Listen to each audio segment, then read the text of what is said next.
বহুদিনের সম্পর্কেই first time দুজন মিলে একসাথে সাহস করে ঘুরতে বেরিয়েই পড়লাম। তো চলো চলো আজকে দুজন মিলে কোথায় ঘুরতে গেলাম সেটা তোমাদেরকে অবশ্যই জানাবো। তার জন্য তো পুরো ভিডিওটা দেখতে হবে। হ্যালো এভরিওয়ান, কেমন আছো তোমরা সবাই? আশা করি তোমরা সবাই অনেক ভালো আছো, আর আমিও কিন্তু বিন্দাস আছি। তো টিকিট তো আমি কেটে নিয়েছি, আর আমার ট্রেনও চলে এসছে। আর ট্রেনে করে আমি চলে এসেছিলাম আজকে আরংঘাটায়। এই ফার্স্ট টাইম কিন্তু আমি আরংঘাটায় এসেছি, আর এটা কিন্তু কালী পুজোর পরের দিনের ব্লগ। আর কালী পুজোর পরের দিন আমি চলে গেছিলাম আরংঘাটায় ঠাকুর দেখতে। এই ফার্স্ট টাইম আমি আরংঘাটায় এসেছি ঠাকুর দেখতে, আর এসে যে আমার এমন অভিজ্ঞতা হবে তা আমি সত্যিই জানতাম না। আর অনেক অপেক্ষার পরে অবশেষে ওর ট্রেনটাও ঢুকে গেছে।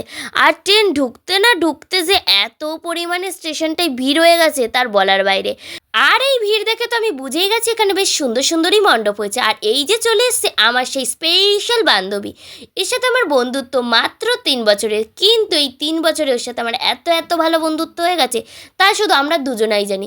যাই হোক, এই ফার্স্ট টাইম আমরা দুজন মিলে সাহস করে ঘুরতে বেরিয়ে পড়েছি, আর আমাদের দুজনের কিন্তু বেশ মজা লেগেছে ঘুরে। আর আমরা চলে এসেছিলাম এই প্যান্ডেলগুলো দেখতে।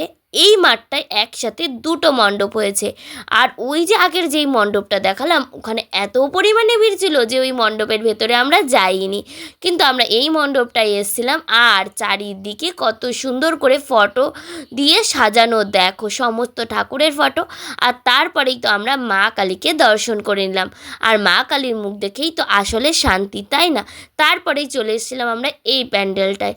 আর এই প্যান্ডেলের থিমটা কিন্তু ছিল বেশ সুন্দর, আমাদের ছোটোবেলা থেকে বড়বেলা পুরোটাই কিন্তু তুলে ধরেছে এই থিমটার মাধ্যমে। অ আ থেকে হ্রস্বই দীর্ঘই সবটাই রয়েছে। তার সাথে আমরা ছোটোবেলায় কি খেলা করতাম, যেমন ধরো কুমিরডাঙা, আবার হাডুডু, সমস্তটাই রয়েছে। তার সাথে ভূগোল, রাষ্ট্রবিজ্ঞান, রসায়ন থেকে গণিত, আর তার সাথে এমএ থেকে বিএড সবটাই এই প্যান্ডেলটার থিম ছিল। আর আমার কিন্তু এই প্যান্ডেলটা দেখতে বেশ ভালো লেগেছে। তারপরেই আমরা দেখে নিয়েছিলাম প্রতিমা।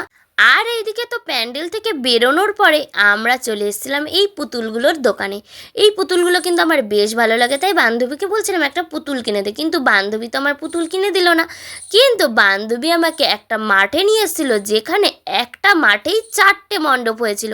আমার তো দেখে একেবারে দিল খুশখুশ হয়ে গেছে। তাই তো তাড়াতাড়ি করে দৌড়ে কোথায় লাইন দেবো বুঝতে না পারে প্রথমেই আমি এই প্যান্ডেলটাই লাইন দিয়েছিলাম। আর এইটা কিন্তু ইয়াংস্টার ক্লাবের প্যান্ডেল ছিল। আর এখানকার থিম কিন্তু এবার অসাধারণ ছিল।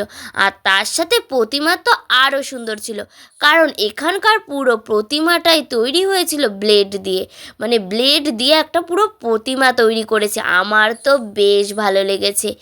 যদিও আমি ভালো করে ভিডিও করতে পারিনি তোমাদের জন্য, তার কারণটা হচ্ছে এত পরিমাণে ভিড় যে একটা সেকেন্ডও ওখানে দাঁড়াতে দিচ্ছে না। তাও যতটুকু করতে পেরেছি আমার কাছে সেটাই ভালো, কারণ আইটিআই তো ঠাকুর দেখতে গিয়ে আমি সামান্য প্রতিমার মুখটা নিজেও দেখতে পারিনি, এখানে তো তাও আমি ভালো মতোই দেখতে পেয়েছি।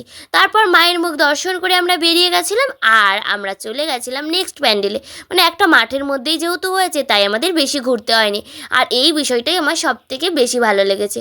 কিন্তু কোনটা যে কার লাইন সেটা কিন্তু বোঝাই একটু মুশকিল ছিল। তাতে কি আমরা তো বেশ ভালোই সবগুলোই দেখে নিয়েছিলাম। তো দুজনা তো লাইন দিয়ে চলেও এসেছি, আর তারপরে আমরা ভিতরে চলেও গেছিলাম। আর ভিতরে গিয়ে তো প্রতিমা দর্শন করে নিয়েছি, আর তোমরাও আমাদের সাথে প্রতিমা দর্শন করে নাও, আর মায়ের কাছে যা যা মনস্কামনা আছে তাই করেও দাও। তারপরে আমরা চলে এসেছিলাম এই প্যান্ডেলটায়, আর এই প্যান্ডেলটাও কিন্তু বেশ সুন্দর হয়েছিল। তারপরে আমরা পুরো একেবারে ভিতরে চলে যাই, আর এখানে তো মায়ের মুখটা ছিল অসাধারণ মিষ্টি। তো মায়ের মুখ তো দেখে আমার একেবারে যাকে বলে মন প্রাণ শান্তি। এবারে ভেবেছিলাম আর একটা প্যান্ডেলে যাব, কিন্তু না গিয়ে আমরা শুরু করে দিই পেট পুজো করা, কারণ অনেক ঠাকুর দেখে ফেলেছি, তাই এবার পেট পুজো করতে হবে। তাই জন্য প্রথমে বান্ধবী আমাদের খেয়ে নিয়েছিল ঘুগনি, আর আমি খেয়েছিলাম পাঁপড় ভাজা। আর আমার কিন্তু পাঁপড় ভাজা খেতে বেশ ভালো লাগে। তারপরে আমরা চলে এসেছিলাম মোমো খেতে। আর এইদিকে তো আমার বান্ধবী খেয়েছিল ফ্রাই মোমো, আর আমি খেয়েছিলাম স্টিম মোমো। আর আমার কিন্তু স্টিম মোমো খেতে বেশ ভালো লাগে। তোমাদের কার কার মোমো খেতে ভালো লাগে অবশ্যই কমেন্ট করে জানিও। আর তারপরে আমরা দুজন মিলে খেয়েছিলাম ঠান্ডা ঠান্ডা আমুলের আইসক্রিম, আর আইসক্রিম তো আমার অলওয়েজ ফেভারিট। তারপরে আমরা দেখে নিয়েছিলাম এই প্যান্ডেলগুলো, কিন্তু আমরা ভেতরেও যাইনি আর প্রতিমাও দর্শন করিনি। তারপরে আমরা ট্রেন ধরে নিয়েছিলাম, কারণ যেতে হবে আমাদেরকে বাড়িতে। তো আজকের ভিডিওটা এই পর্যন্ত। ভিডিওটা কেমন লেগেছে অবশ্যই জানিও। এখন সবাইকে টাটা।